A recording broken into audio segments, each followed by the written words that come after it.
सबसे पहले भगवान भोलेनाथ के चरणों में प्रणाम करती हूँ, मेरा प्रणाम स्वीकार हो। आदिशक्ति माँ भवानी गौरा के चरणों में प्रणाम करती हूँ, मेरा प्रणाम स्वीकार हो। सभी देवी देवताओं के चरणों में प्रणाम करती हूँ, मेरा प्रणाम स्वीकार हो। आप सभी गुरु भाई गुरु बहनों के चरणों में प्रणाम करती हूँ, मेरा प्रणाम स्वीकार हो। गुरु भाई गुरु बहनों, आप लोगों के साथ से, आप लोगों के सपोर्ट से महादेव की कथा और शिव शिष्यों तक पहुंचती है। तो आप लोगों से हाथ जोड़ के निवेदन है कि आप लोग कथा को ज्यादा से ज्यादा शेयर करिए, ताकि महादेव की कथा और शिव शिष्यों तक पहुंच सके। अगर जो आप लोग चैनल पे नए हैं तो सब्सक्राइब कर लीजिए, ताकि जो भी वीडियो पड़े, जो भी कथा पड़े, वो आप लोगों तक आसानी से पहुंच जाए। कमेंट में महादेव का नाम जरूर लिखिए।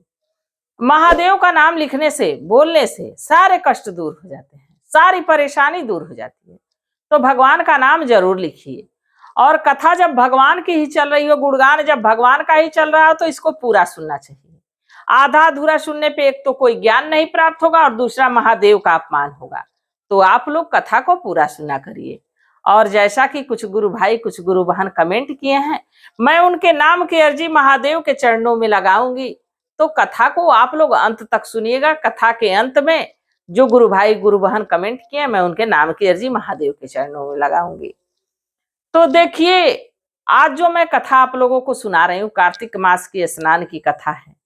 कथा तो बड़ी सुंदर है, पर पाप पाप अगर जो किसी के मन में, वासना किसी के मन में घर कर जाए, तो वासना ऐसा शब्द है कि अगर जो जिसके नजर में वासना भर जाए, तो मात्र एक बार वो ये चीज सोचे और उसका वहीं से विनाश शुरू हो जाता है। सब कुछ समाप्त हो जाता है, उसकी बुद्धि छीण हो जाती है, उसका विवेक खो जाता है, उसका धन दौलत को जो भी है सब समाप्त हो जाएगा, कुछ रह नहीं जाएगा। ऐसा क्यों पाप सोचना, ऐसा क्यों किसी का अहित सोचना, जिससे धन की हानि हो, जन की हानि हो, हमारे आत्मा को तोड़ने वाली ये चीज है। ऐसा क्यों सोचना। पर कुछ लोग इसमें इतने लिप्त होते हैं, इतने परेशान होते हैं कि इसके सिवा कुछ और सोच ही नहीं पाते। बस उनको काम वासना से फुर्सत ही नहीं मिलती। देखिए, कार्तिक का महीना चल रहा था। एक साहूकार के घर, एक साहूकार और उनका एक बेटा और बहू, 3 लोगों का परिवार था। परिवार बड़ा ही सुखी परिवार था। सुखी इसलिए था कि देखिए, घर की महिलाएं अगर जो घर की देहरी को साफ करें, घर की रसोई को साफ करें, समय पे भोजन बनाएं, समय पे स्नान ध्यान करें, समय पे सबका ख्याल रखें, तो उस घर की सुख समृद्धि को कोई रोक नहीं सकता है। वो घर तरक्की पे ही जाएगा। तो जो साहूकार की बहू थी, बड़ी ही संस्कारी औरत थी। वो लड़की बहुत ही संस्कारी थी। अपने ससुर का भी ध्यान रखती, अपने पति का ध्यान रखती, अपने घर की हर सभी चीजों का ध्यान रखती। और उसके अंदर एक और गुण था, वो भगवान की पूजा आराधना बड़े मन लगा के किया करती थी। भगवान शिव की परम भक्त थी।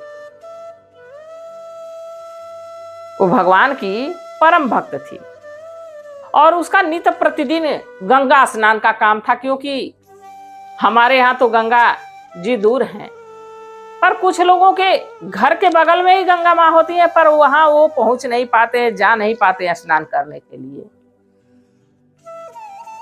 माँ गंगा में डुबकी लगाने जा नहीं पाते हैं, और डुबकी लगाने कुछ लोग पहुंच भी जाते हैं तो तन को धो के चले आते हैं, मन का मैल लेके चले आते हैं। मन में पाप चलता रहता है, मन में जो है विकार चलता रहता है, और गंगा स्नान करते रहते हैं। ऐसे गंगा स्नान का क्या फायदा कि तन तो धो लिया और मन ही नहीं धोया। अरे पहले मन को निर्मल करिए, मन को धोइए। तन तो कभी भी धुला जा सकता है, पर मन को धोना बहुत जरूरी है। और जब तक मन नहीं धोएंगे तब तक भगवान की प्राप्ति नहीं होगी। जो साहूकार की बहू थी, वो नित्य प्रतिदिन गंगा स्नान करती थी और उनका एक और गुण खास था, वो किसी पर पुरुष के सामने कभी आती नहीं थी, किसी पराये पुरुष के सामने कभी पड़ती नहीं थी। वो एकदम ब्रह्म मुहूर्त में उठती थी, गंगा स्नान करती थी और गंगा स्नान करके चली आती थी। इसी तरह कार्तिक का माह चल रहा था, कार्तिक महीना चल रहा था, रोज कार्तिक नहाने गंगा स्नान करने जाती थी। एक दिन उनकी थोड़ी नींद लग गई, थोड़ा विलंब हो गया, झटपट उठी, घर की रसोई की सब साफ सफाई की और निकल गई स्नान करने के लिए। नदी के किनारे गई, नदी के किनारे गई, अपनी मोतियों की माला, अपने पैरों की जूती निकाली और वहां रखी, गंगा स्नान की, आई, कपड़ा पहनी और वहां से चल दी। वो अपनी जूती और मोतियों की माला वहीं जल्दी में भूल गई, और जल्दी में इसलिए भूल गई कि वहां कोई पुरुष आ गया था और ये पर पुरुष के सामने जाती नहीं थी। तो हड़बड़ाहट में वो अपनी जूती और अपनी मोतियों की माला वहीं भूल गई। वहां एक राजकुमार आ गए थे। अब जैसे ही थोड़ा सुबह हुआ, जैसे सुबेरा हुआ, राजा की नजर उस मोतियों की माला और जूती पे पड़ी। वो मोतियों की माला और जूती अपने हाथों में उठाए और अपने सैनिकों से पूछे कि ये किसकी मोजरी है, किसकी जूती है और किसका ये मोतियों का माला है। ये इतना सुंदर है तो वो कितनी रूपवान होगी। अब कुछ लोग जानते थे कि साहूकार की बहू आती है।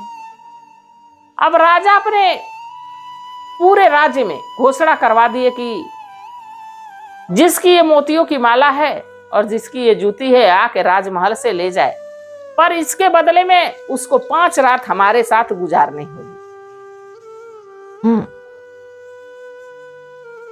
अब ये बात साहूकार की बहू तक पहुंची।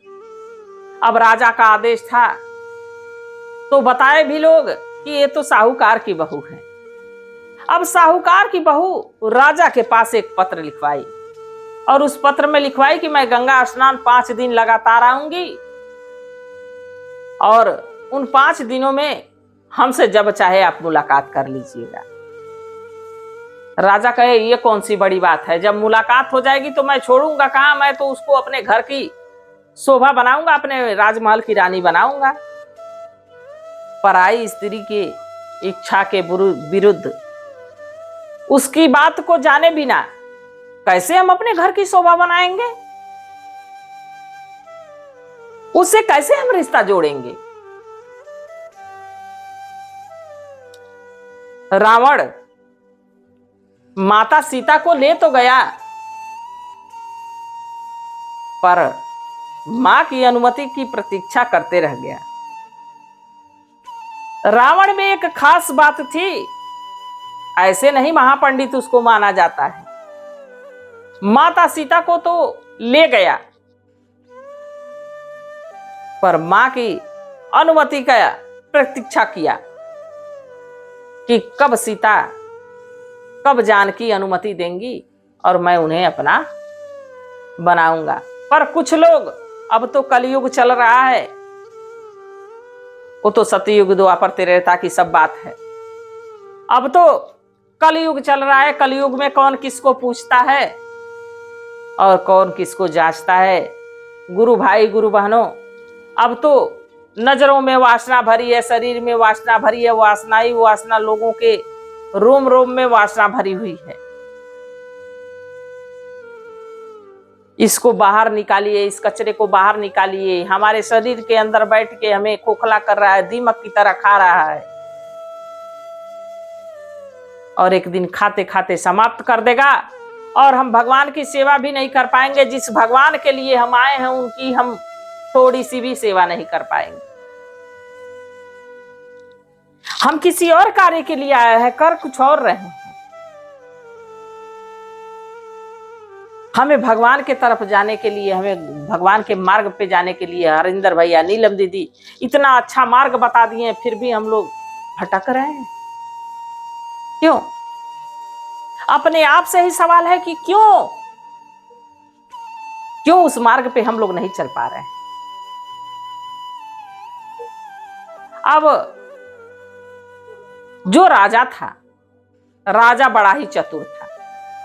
अपने साथ एक सुग्गा यानी तोता, एक तोता पिंजड़े में बंद किया बोलने वाला, और लेके गया वहां गंगा के किनारे एक पेड़ था, उसी पेड़ पे टांग दिया। कहा कि हो सके मुझसे मुलाकात करे और मुकर जाए कि मैं मिली नहीं हूं, तो ये तोता देखेगा तो बताएगा सबको कि हमसे मुलाकात हुई है, तो हम उसको अपने घर की रानी बना लेंगे। अब तोता को पेड़ पे टांग दिया। अब राजा उसी पेड़ का टेक दे के बैठ गया। रानी अब नहाने सुबह भोर में ही आई। रानी माँ गंगा से प्रार्थना की कि हे माँ गंगा, हे प्रभु, हे शिव, हे माँ गंगा, अब आप ही लोगों की दया है और आप ही लोगों की कृपा है, इस राक्षस को नींद आ जाए। और देखिए प्रभु की लीला की राजा को नींद आ गई। रानी गई, स्नान की, ध्यान की, तोते के पास आई। तोता से कही कि बीरा भैया, तुम बताना कि रानी आई थी पर राजा से मुलाकात नहीं हुई, चली गई। तोता कहा कि जब भाई बना दी हो, जब रिश्ता ही हो गया है, तो मैं जरूर बोलूंगा। अब राजा जब सुबह उठा, तोता खूब हंस रहा है। तोता कहा, बहना आई गंगा नहाई घर गई, बहना आई गंगा नहाई घर गई। राजा बड़ा गुस्साया। फिर अगले दिन वैसे ही प्रतीक्षा कर रहा है। अगले दिन भी रानी आई, फिर माँ गंगा, भगवान भोलेनाथ की आराधना की, फिर गंगा स्नान की, फिर चली गई। ऐसे तीसरे दिन भी आई, चौथे दिन भी आई, अब पांचवें दिन भी ऐसे आई और स्नान करके चली गई। बाकी राजा की नजर उस पे पड़ी नहीं। तोता कहा, राजा बहना आई गंगा नहाई घर गई। राजा कहे कि वो सुंदर ही नहीं और उपमान ही नहीं, वो गुणवान ही नहीं, वो तो विद्वान भी है, और विद्वान के साथ साथ भगवान की कृपा भी उस पे है। नहीं तो हमारे जैसे बलशाली और हमारे जैसे अनुभवी राजा को वो समझिए परास्त करके गई है, अपने बातों से परास्त कर दी, तो वो तो देवी तुल्य हुई। देखिए राजा को कैसे ज्ञान आता है। अपमान में भी कभी कभी ज्ञान छिपा रहता है, पर अपमान में लोग अंधकार में डूब जाते हैं कि हमारा तो अपमान हो गया, हम में आ जाते हैं, हमारा तो अपमान हो गया। झगड़ पड़ते हैं, लड़ पड़ते हैं, नुकसान कर देते हैं, अपना नुकसान करेंगे, सामने वाले का करेंगे जिद। पर अपमान के बाद अगर जो ज्ञान आता है तो उस ज्ञान को पहले लेना चाहिए, क्योंकि ज्ञान हमको सद्मार्ग पे ले जाएगा। और अपमान में अगर जो हम गुस्सा आ जाएगा, हमको चिड़चिड़ापन आ जाएगा, तो हम कुछ बुरा कर बैठेंगे। तो अपमान के बाद जो हमको ज्ञान मिलता है, पहले उसको ग्रहण करिए, उसको अपने जीवन में लाइए, उसको अपने आचरण में लाइए। अब राजा उससे इतना प्रसन्न हुए कि साहूकार की बहू को आधा राजपाठ देने की घोषणा किए। तो जैसे मां गंगा, भगवान भोलेनाथ साहूकार की बहू का दुख दूर किए, उसको बचाए, उसकी इज्जत को बचाए, और साथ में कार्तिक स्नान का फल भी धन के रूप में मिला, आधा राजपाट मिल गया। तो जैसे उनका दुख दूर किए, वैसे सबका दुख दूर करें, मेरी तो यही कामना है। और जैसा कि मैं कही थी कि कुछ गुरु भाई, कुछ गुरु बहन कमेंट किए हैं, मैं उनके नाम की अर्जी महादेव के चरणों में लगाऊंगी। उमा शंकर सिंह गुरु भैया, बहुत बहुत धन्यवाद कमेंट करने के लिए। मैं महादेव से प्रार्थना करती हूँ कि हे भोलेनाथ, हे शिव गुरु, इन पे, इनके पूरे परिवार पे अपनी दया दृष्टि बनाए रखिएगा। और संगीता वर्मा, संगीता गुरु बहना, बहुत बहुत धन्यवाद। मैं महादेव से प्रार्थना करती हूँ कि हे भोलेनाथ, हे शिव गुरु, इन पे, इनके पूरे परिवार पे अपनी दया दृष्टि बनाए रखिएगा, सदा इनको प्रसन्न रखिएगा। और राजा राम सिंह, राजा राम गुरु भैया, बहुत बहुत धन्यवाद। मैं महादेव से प्रार्थना करती हूँ कि हे भोलेनाथ, हे शिव गुरु, इन पे, इनके पूरे परिवार पे अपनी दया दृष्टि बनाए रखिएगा। और सौरभ गुरु भैया, बहुत बहुत धन्यवाद। मैं महादेव से प्रार्थना करती हूँ कि हे भोलेनाथ, हे शिव गुरु, इन पे, इनके पूरे परिवार पे अपनी दया दृष्टि बनाए रखिएगा, सदा इनको प्रसन्न रखिएगा, खुश रखिएगा। और नरेश गुरु भैया, बहुत बहुत धन्यवाद। मैं महादेव से प्रार्थना करती हूँ कि हे भोलेनाथ, हे शिव गुरु, इन पे, इनके पूरे परिवार पे अपनी दया दृष्टि बनाए रखिएगा, सदा इनको प्रसन्न रखिएगा। और शुभम चौहान गुरु भैया, कमेंट करने के लिए बहुत बहुत धन्यवाद। मैं महादेव से प्रार्थना करती हूँ कि हे भोलेनाथ, हे शिव गुरु, इन पे, इनके पूरे परिवार पे अपनी दया दृष्टि बनाए रखिएगा, सदा इनको प्रसन्न रखिएगा। और जिनका नाम मैं नहीं ले पा रही हूँ, उनके लिए मैं क्षमा प्रार्थी हूँ, और मैं अगली कथा में जरूर उनकी नाम की अर्जी लगाऊंगी। और जिनका नाम मैं नहीं ले पा रही हूँ, उनके लिए भी मैं महादेव से प्रार्थना करती हूँ कि हे भोलेनाथ, हे शिव गुरु, सभी गुरु भाई, सभी गुरु बहनों पे अपनी दया दृष्टि बनाए रखिएगा, इसी कामना के साथ। हर हर महादेव।